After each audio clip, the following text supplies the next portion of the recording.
Hello students, welcome to my YouTube channel. In today's class we are going to study about operators and punctuators. So as you can see over here we have these many different categories of operators. Although in the next chapter, that is data handling, we have a detailed description about operators. So we would be seeing these operators in short over here. So we will start with the very first operator, that is the unary operator. Now unary operators are those operators which require only one operand.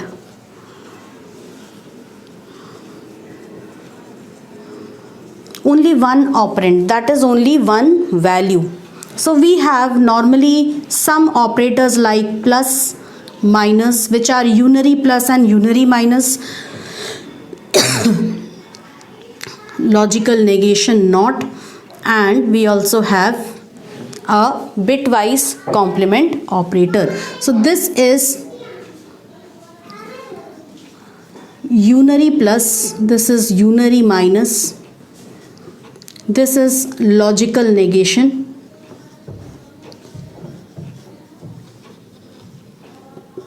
and this one is bitwise complement operator.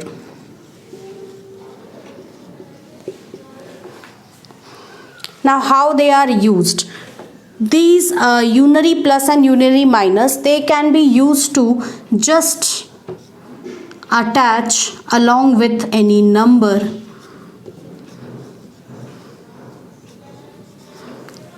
just to change its sign. Suppose we have a number a which is equal to minus 13 and we are writing it as a equals minus a. So what will happen? This would become minus of minus 13, that is equal to 13. So we have unary plus and unary minus which are used for these purposes only, that is only to change the sign of a number.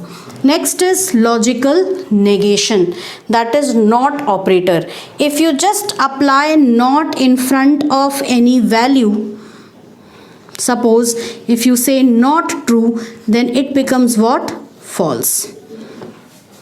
Okay, so it is used for logical negation. There are certain operators which we would be skipping for the time being and we would be revisiting them later in our chapter, that is data handling. Then we have a bitwise complement operator which is used for changing the bits of a number. Suppose if you have a number as a which is equal to 12, let us find out the binary equivalent of 12.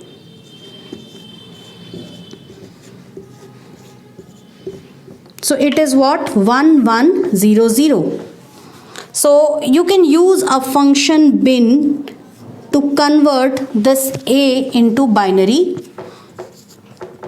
If you write bin a, you will get the value as 0b1100. This is what you will get as the answer.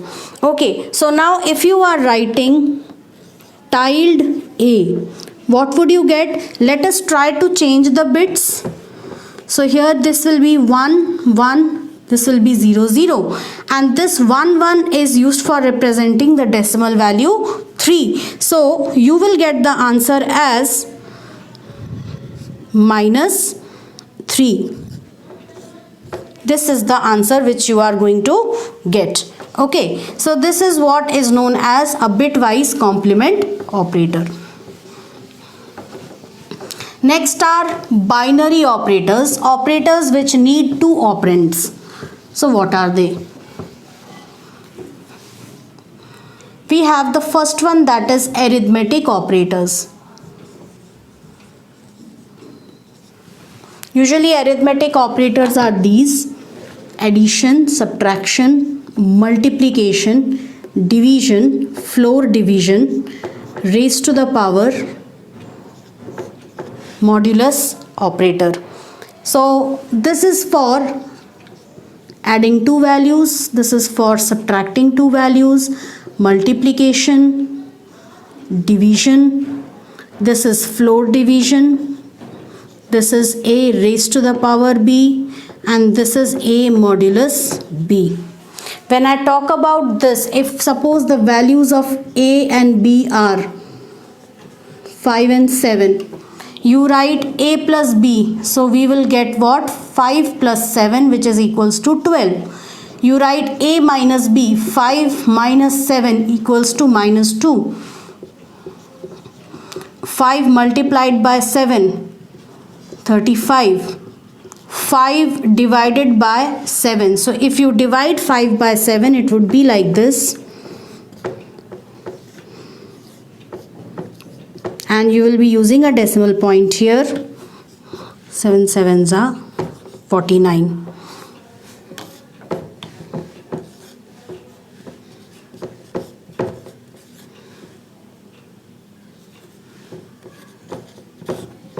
And so on. So over here the answer would be printed as 0.714. But if suppose you are writing it this way,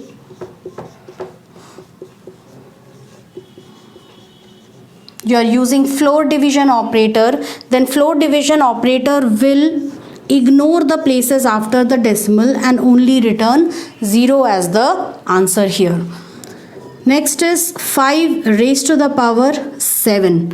So whatever will be the value of 5 raised to the power 7, you will be getting it over here.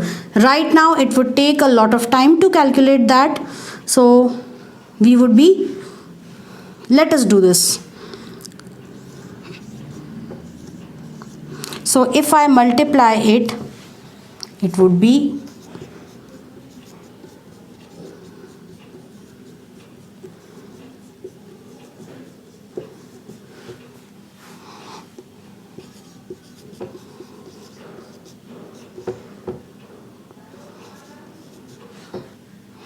so we get the value as 78125.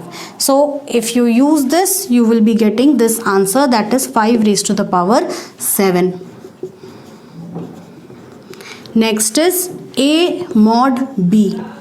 That is, if you divide a by b, what answer, what remainder will you get? So over here, when I first divided this,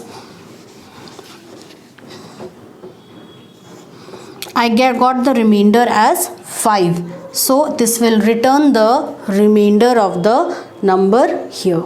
So that was about, we have seen unary operator, we have seen arithmetic operators. Next is bitwise operators. Now there are 3 bitwise operators. One is bitwise AND operator, which is represented by an ampersand symbol. Bitwise OR operator, represented by this symbol. It is sometimes also known as exclusive OR operator. We have an inclusive OR operator. Sorry, this is an inclusive OR operator. And we have an exclusive OR operator also, which is represented by a caret symbol, and XOR. Okay, so what do these bitwise operators do? First of all, these bitwise operators will take any number, convert it into binary digits, and then they would perform the operation. Let us see it for the first one, that is AND. Suppose we take 2 numbers.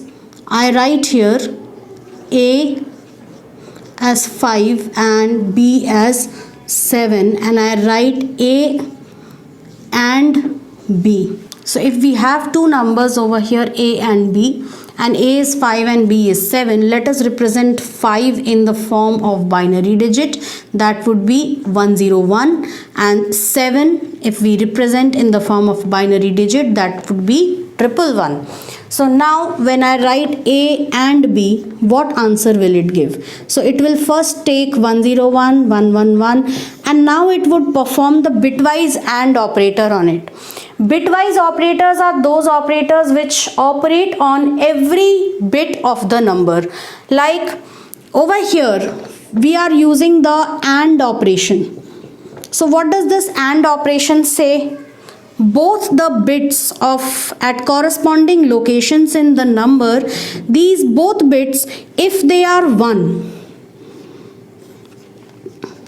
then the AND operation will give 1. That is, it means that both the sides are true. This is true, this is true. If both are true, then 1 and 1 will give us 1. 1 and 0 will give us 0. 0 and 1 will give us 0. And 0 and 0 will give us 0. So here you can see there are 2 1s, so this should give me 1. This will give me 0, this will give me 1. So the answer is 5. So this is bitwise AND operator. Talking about the next one, we have the bitwise OR operator, or we can say the inclusive OR operator. So what does inclusive OR operator say? It is represented by a pipe symbol, which is a single line on your keyboard. And now the rules are different. OR says if both operands, if both the bits are 0, only in that case result will be 0. Rest it should be 1. That is, if either of the bits is 1, then your result for OR operation will be 1. Otherwise it will be 0. So here let's see. Both are 1, we get 1. 1 1 is there, then also 1, here also 1. So the answer will be 7 in case of OR operation. So we saw the bitwise AND and the inclusive OR, and now we have the XOR. XOR stands for exclusive OR. So it is represented by the caret symbol. I am sorry, I forgot to change the symbol in the previous one, that is for inclusive OR. Right now it would be caret symbol and it would be XOR. And here also it would be caret symbol. Now what does the caret symbol say? It says that if both the bits are same, result will be 0. And if either of the bits is different, result will be 1. So here let's see what should be the answer. 1 1 0, 0 1 1, 1 1 0. So the answer over here is 0 1 0. And 0 1 0 is the binary representation for the number 2. So this is what bitwise AND OR and exclusive OR operators. Next we will see shift operators.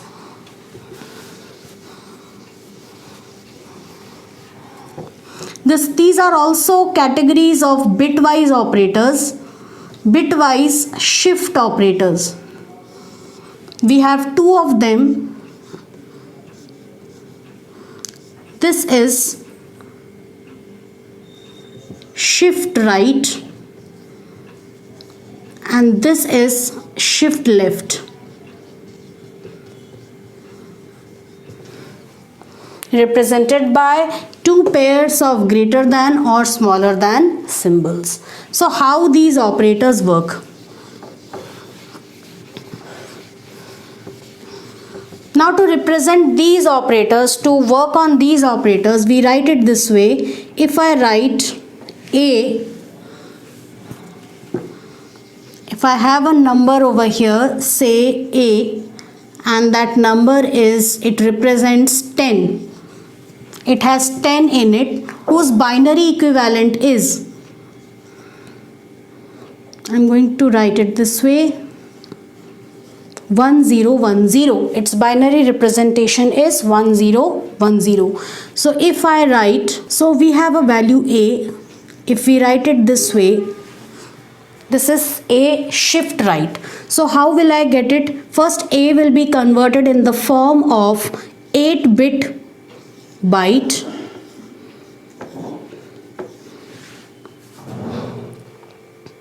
and it is not just this, we have to provide a value after this. So if I give A shift right by 3 places, this 3 represents shift by 3 places.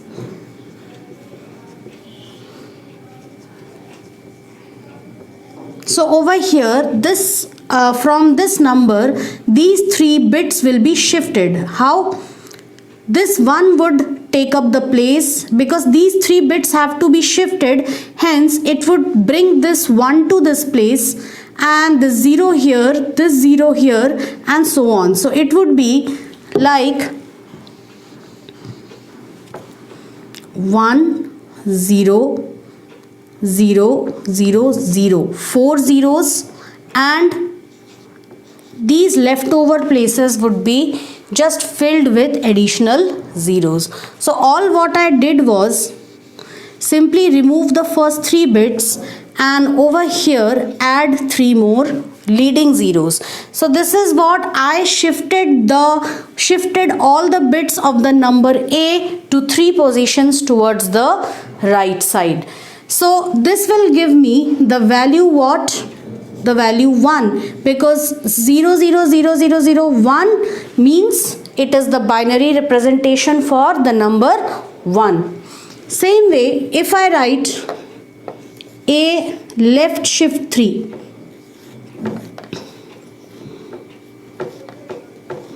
so here it will be shifted by these 3 locations, that is remove these 3 zeros and add 3 more trailing zeros over here. Then whatever will this be? So we have to convert this binary number. This binary number will be converted into decimal number. Now if I teach you how to do this, it would be a bit complicated over here because already we would be discussing this in the chapter data representation, but doesn't matter, it will take some time, so we will do it. We can ignore this 0 over here and we will take only these values. To convert a binary number into decimal, we have to multiply it in this way. 2 raised to the power 6 multiplied by 1 plus all zeros. So basically it is going to be this.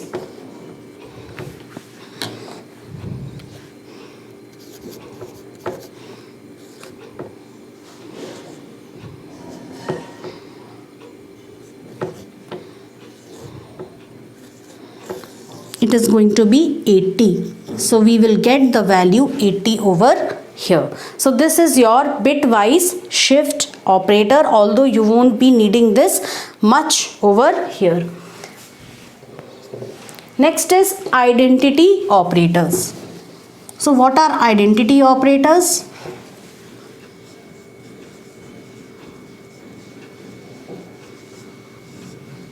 We have is and is not operators. Now identity operators means, students, in Python, in the memory already the values are saved. If we talk about integers, then keeping a gap of 16 bytes, values will be saved in blocks like this. Suppose we started from 1010, the next one would be 1026 and so on, and values are stored.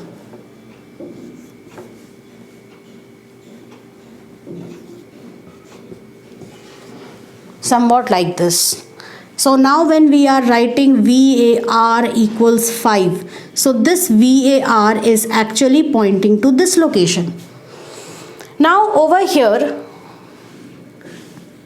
we are writing it this way. If I take another variable A and write it as 5, then that A would also be pointing to this location only. Their IDs, that is their memory address, would be the same. So in Python, you can see the IDs, you can see whether the memory location to which these variables are pointing is the same or not by using an ID function. If you write IDA, it would give you a unique identifier, a unique number. Say for example, it could be something like this.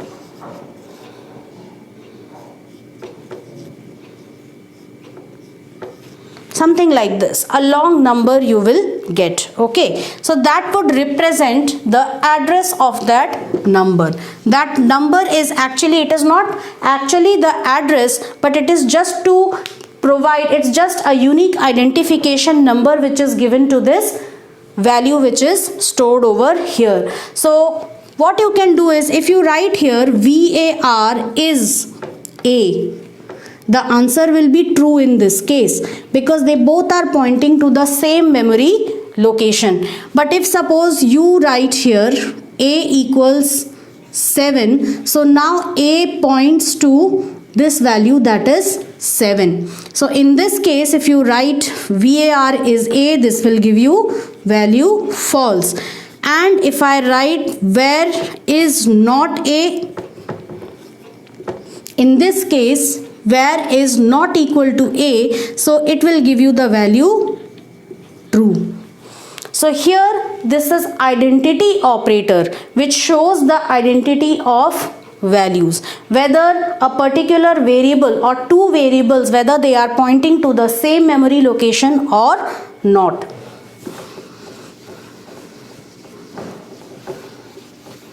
Next is relational operators.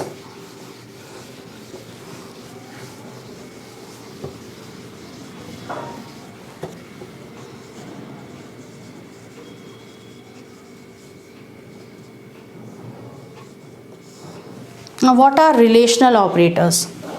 We normally have operators greater than, less than, greater than equal to, less than equal to, double equal to, not equal to. So when we say this one is greater than, this is less than, this one is for your greater than equal to sign which you have been using in maths, but we will not be using this representation over here anymore because we have no way of inserting a line below the greater than or less than symbol here. So you will be representing it in this way. This is the actual meaning, that is greater than equal to, this is for less than equal to, and this is for equal to, checking equality. If I write something like A equals 5, it means the value of 5 will get assigned to A. That is, something like this will happen in the memory. But if I write A double equal to 5, it means I am checking whether A is equal to 5 or not. This A, it is pointing to 5, whether this 5 is equal to this literal 5 or not. So here the answer will be true. So this double equal to should not be confused with the single equal to sign, because single equal to sign is for assignment. Excuse me. And double equal to is for checking equality. And we have a not equal to sign, that is inequality.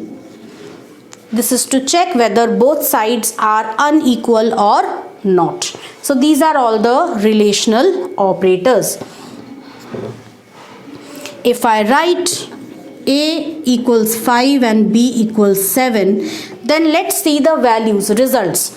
I write A greater than B. So A is what, 5, and here B is what, 7. Is 5 greater than 7? No. So the answer will be false. Same way, A less than B. Here answer will be true. So relational operators will always give the answer in true or false. Greater than equal to. If suppose I write A greater than equal to B. So this greater than equal to says either LHS, that is left hand side, can be greater than right hand side or equal to right hand side. In both these cases value will be true. Let us see it in this way.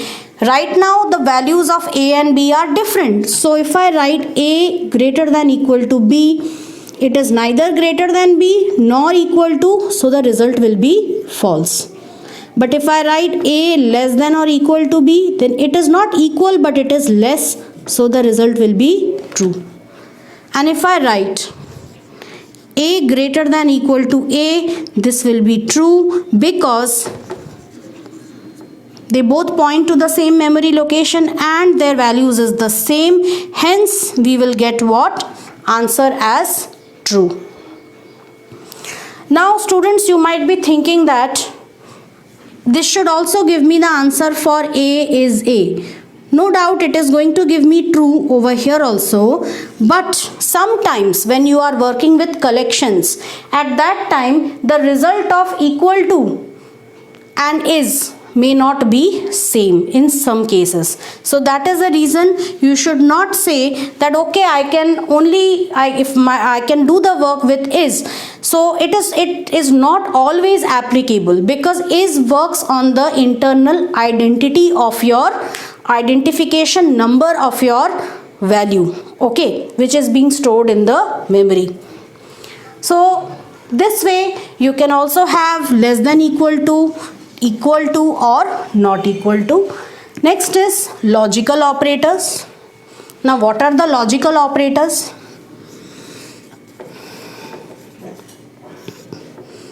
And or, and the logical unary, that is not, which is for negation.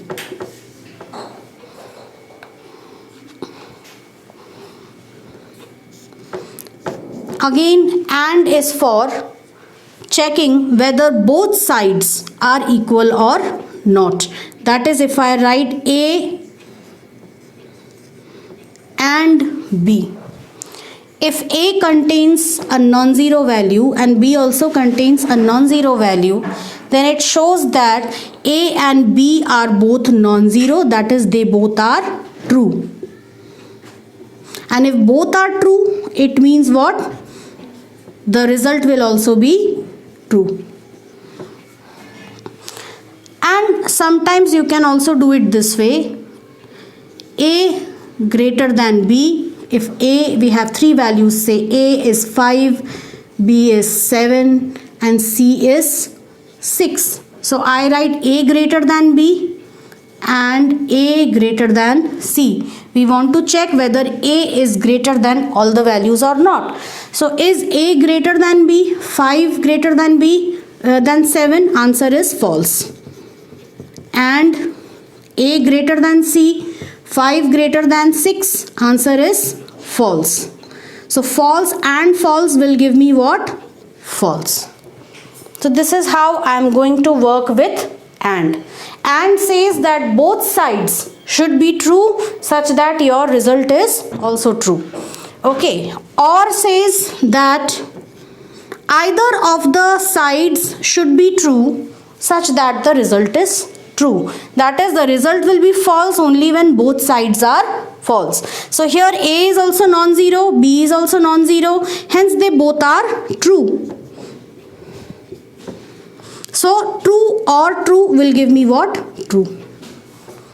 Let us see in this case. Of course, in this case it is false. Let us try to change it a little bit. I am going to write it as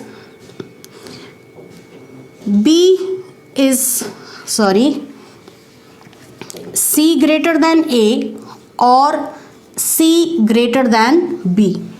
So what is C? C is 6, A is 5 and B is 7. So is 6 greater than 5? Answer is true. Or is 6 greater than 7? Answer is false. But because there is an or in between, so true, one true is there, so the result will be true. So this is how we work with logical and or operator. And what does the not operator do? If I write not A, it will give me the value false. Because A is what? Non-zero, hence it is true. Not true will give you what? False. Similarly, if I write not C greater than A. What is C? C is 6 and A is 5. Is C greater than A? Yes. So that gives us what? True. Not true will give me what? False. So it will just change true to false and false to true. So that is logical operators. Next we come to assignment operators.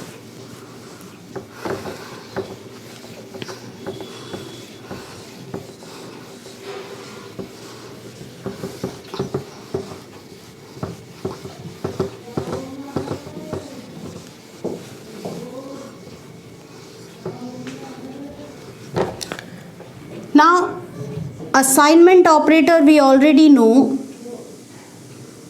it is this single equal to, which shows that a particular identifier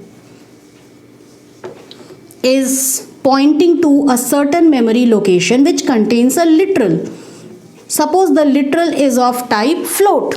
So it is pointing to that memory region which contains this literal. So that is the meaning of assignment operator. Apart from this, we also have some augmented assignment operators.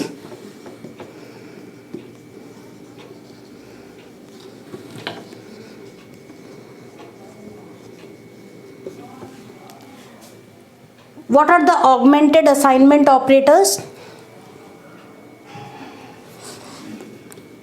Plus equal to, minus equal to, all the arithmetic operators combined with the equal to operators, that makes your augmented assignment operators.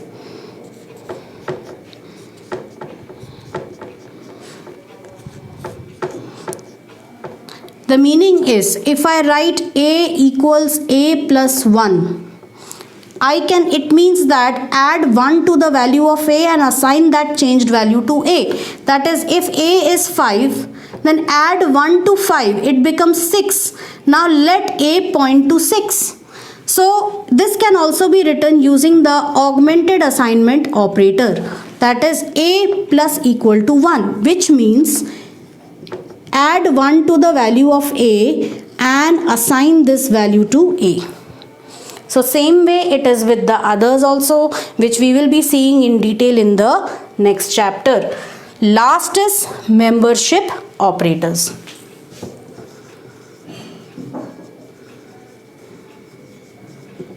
There are two membership operators, in and not in.